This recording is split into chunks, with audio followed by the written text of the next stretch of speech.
we do not really make out what is this, though we can surmise something is going to happen. But let's read further to get these blanks correctly. Because if you are having two blanks in the beginning only, it's better they are explained in the next sentence that follows. Let's see. MRI scans of the elephant's brain suggest that even relative to its overall size, it has a large hippocampus, the component in the mammalian brain linked to memory. So large hippocampus linked to the memory, and an important part in its limbic system, which is involved in processing emotions. So must be elephants are having large memory and are emotional. So these two factors have been scientifically proved, or rather, that's something that can be hypothesized. So there has been something, or you can say stories about it.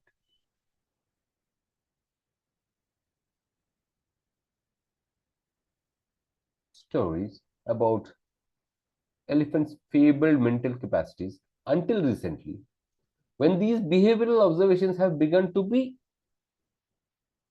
supported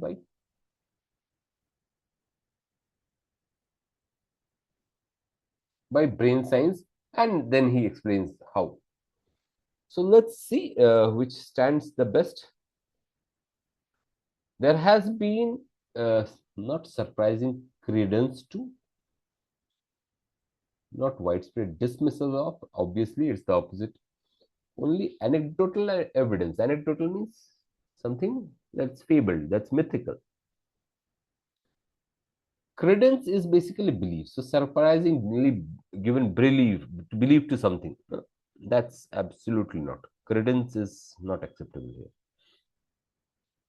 So the first one is anecdotal evidence of an elephant's feeble mental capacities until recently, when these behavioral observations have begun to be supported. So not anticipated, not overwhelmed, buttressed, bolstered. These means means supported. Let's quickly read it and check out whether we have gone correct or not. There has been only anecdotal evidence for elephants' feeble mental capacities until recently, when these behavioral observations have begun to be buttressed by brain science. MRI scans of an elephant's brain suggest that even relative to its overall size, it has a large hippocampus, the component in the mammalian brain linked to memory, and an important part of its limbic system, which is involved in processing emotions. Absolutely perfect. Let's see the next one. The limitation of human attention causes us to miss much of what goes around us. So, limitation of human attention causes us to miss much of what is going on around us. The real problem here is that we are often these limitations. We do not know what limitations. So there is this is followed by a colon, so we can read further and see what we think that we see the world as really is, but our ostensibly reliable visual experience, striking, mental. So one thing we can say, let's go to the second and the third. I think we can make out something out of it. We think that we see the world as really is. So whatever we see, we tend to believe. But our ostensibly means apparently reliable visual experience, actually, you can say contradicts striking mental. You can say not the images, not the feats, but lapses. So the visual image and the mental image, they are different actually. So visual experience contradicts means not unifies, not dispels, belies, contradicts. Absolutely fits in. So we think we see the world as really is, but ostensibly means apparently reliable visual experience belies striking mental lapses. Now, with that understanding, we can definitely go for the first blank. Let's see. The limitations of the human attention causes us to miss much of what goes on around us. The real problem here is that we are often, the author is saying that we see the world and we ostensibly will miss out something else. The visual experience and the mental experience is something different. So we are not impatient with, not distracted by, we are unaware of. So let's see whether we have been able to hit the correct buttons or not. The limitation of human attention causes us to miss much of what goes on around us. The real problem here is that we are unaware of these limitations. We think that we see the world, we think that we see the world as really is, but our ostensibly reliable visual experience belies or contradicts striking mental lapses. Absolutely coherent argument. So let's go to the next one and see. Question number 24. To contrast the demeanor of Austin's clergyman brothers, James and Henry, with that of Mr. Collins, the much abused figure of fun in Pride and Prejudice, is instructive. Okay. For where the Austen brothers were properly to social superiors and benevolent to their dependents, the odious Mr. Collins was invariably to his betters, fawning in particular on his patron, Lady Catherine de Bourgh. So, if some argument drawn from Austen's novel, but we can see one thing here happening. To contrast the demeanor means outer behavior of Austen's clergyman, brothers James and Henry, with that of Mr. Collins. So these two folks with that of Collins. So the behavior of these two folks are different. In private, in is instructive for whether these two brothers were properly, they were like positive to their social superiors and benevolent to their dependents. The odious is something that is repulsive, offensive, or rather loathful. Mr. Collins was invariably something negative to his betters, other people who were more important to him, fawning his way, in particular to his patron. So we can go for the next one. Mr. Collins was invariably fawning his way, so not derivative, not a typical sycophantic. Fawning, sycophantic. We can definitely put this. So the Austen verses were different, contrasting demeanor. What kind? Were not similar. Jejune means bored, no way. Differential. Differential is like distinctive behavior. So let's see. To contrast the demeanor, we can, if we can quickly read it again. To contrast the demeanor of Austen's clergyman, brothers James and Henry, with that of Mr. Collins, the much abused figure of fun in Pride and Prejudice is instructive for where Austen brothers were properly differential to their social superiors and benevolent to their dependents. The odious Mr. Collins was invariably sycophantic to his betters, fawning in particular on his patron, Lady Catherine de Bourgh. So that solves the equation for us. We need not read the novel and get to the crux of it. There are enough clues which are given in the argument. Okay, the next one. Question number 25. The company president's reputation was for unflappability could easily be understood upon observing her performance during a particularly board meeting.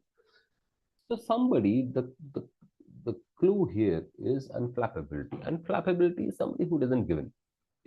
Rather, is rather cool and unflappable, or not really perturbed. So imperturbable, cool, calm, unflappable. So the company's president had their reputation for unflappability, could easily be understood upon observing her what kind of a performance. Cool and calm performance, particularly during what kind of a board meeting must have been a difficult one where there has been a lot of controversy, you can say a lot of debate. So, or rather, which was contended. So, let's look at the options. The company's president's reputation was unflappable, could easily be understood upon observing her. Composed, not supercilious. Supercilious means haughty. Histrionic means theatrical, like melodramatic. Nothing histrionic about it. Her composed performance during a particular, not productive, not listless is lifeless, rather slow, contentious board meeting. So let's read it again. The company president's reputation for unflappability could easily be understood upon observing her composed performance during a particularly contentious board meeting. If there is a lot of contention during the board meeting, somebody needs to be the president of the company should be composed. So that's what it is talking about. Question number 26. The unusual spending public monies on scientific projects is that such projects have the potential to make our lives healthier, safer, and more productive. However, the fact that science, even pure science, can strengthen democracy and promote public participation in the political process is hardly ever. It should be scientific literacy, democracy, and this is an important ancillary benefit for promotion of science. Well, let's go one by one. The first one, the usual scientific, the usual spending public monies on scientific projects is that such projects have potential to make our lives healthier, safer, etc. The usual argument against, obviously not argument against, usual precedent for, precedent for, no, nothing like a precedent for. There is no precedent being drawn here. Precedent means a model, nothing like that. So the rationale for spending money in scientific projects is that it makes our life healthier, safer, and more productive. However, now the author comes with a contrasting word and says that, however, the fact that science, even pure science is physics, chemistry, biology, the natural sciences or the basic sciences, can strengthen democracy and promote public participation in political process is hardly ever. So, as per the author, science has got a bigger role. Like it will strengthen democracy and public participation and promote public participation and has got a political role to play is hardly ever denied, gainsaid, mentioned. Denied is denied, gainsaid means again to deny. So mentioned, hardly ever mentioned. It should be scientific literacy, democracy, and this is an important ancillary benefit. So there is an ancillary benefit of scientific discovery or literacy. So scientific literacy gives positive aspects or negative aspects? This positive aspect. So doesn't stifle, it doesn't disregard, it energizes democracy, and this is an important ancillary benefit. So what's the benefit? It energizes democracy, right? Let's quickly read and try to make out whether we have been able to hit the correct options or not. The usual rationale for spending public monies on scientific projects is that such projects have the potential to make our lives healthier, safer, and more productive. However, the fact that science, even pure science, can strengthen democracy and promote public participation in political process is hardly ever mentioned. It should be scientific literacy energizes democracy, and that is an important ancillary benefit of promotion of science. Absolutely perfect. Let's go in for the next one.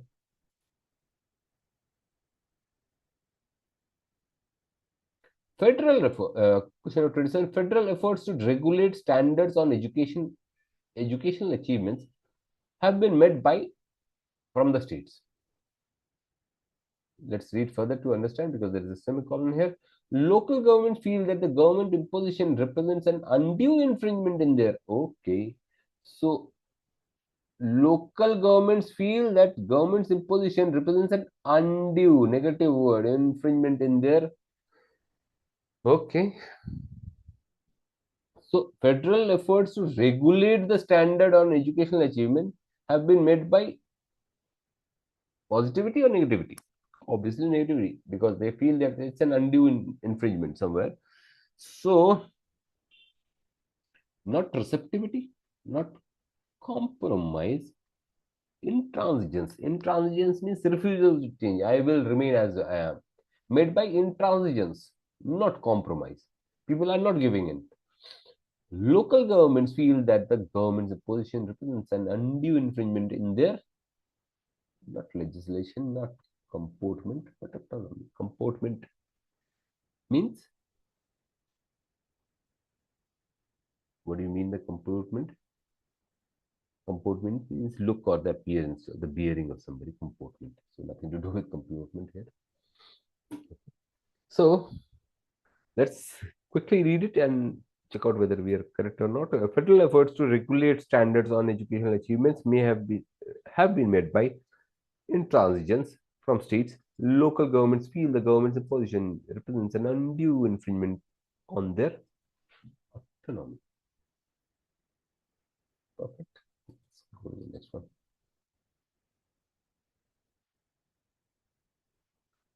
Number 28.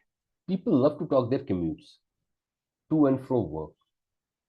To and from work. This is followed by colon. Those with an easy commute tend to, while those who hate their commute think and speak of it as a core affliction, like chronic illness. Once you raise the subject, the testimonies pour out, and if your ears are turned to it, you begin overhearing commute talk everywhere. People who are normally may, when describing their commutes, be unexpectedly divulging the innate details of their life. Long argument, but so well put. But we can break it into pieces. Let's go with the first blank. People love to talk about their commutes. Commutes means to and from work. Now, what they love to talk about? Let's see. Those with an easy commute, say a small distance, tend to enjoy it. So they must be gloating about it. Means talking all positive things. Relation, take pleasure, and with an easy commute, maybe a short distance. Not commiserate, not to grumble. Obviously, people in easy commute tend to be happy about whatever it is. Okay, so nothing to grumble about, nothing to commiserate. Commiserate is basically offer sympathy, nothing like sympathy. While those who hate their commute, so these are the people who love their commute, so they gloat about it. The other people, while those who hate their commute, think and speak of it as a core affliction. Affliction means a cause of pain, like a chronic illness. Once you raise this subject, do you like your commute or not? The testimonies pour out. Testimonies means when you say something after the act is done, whether how you felt like. And if your ears are turned to it, you begin overhearing commute talks everywhere. If you are really interested in listening to it, you can actually get the real pulse of it. People who are normally, so this is a big clue for us. Testimonies pour out if you begin overhearing commute talks everywhere. So a bit of raising the subject can give you the real essence. People who are normally maybe describing their commutes be unexpectedly divulging the intimate details. Unexpectedly, people who are normally taciturn, maybe unexpectedly divulging details means people who will talk out everything.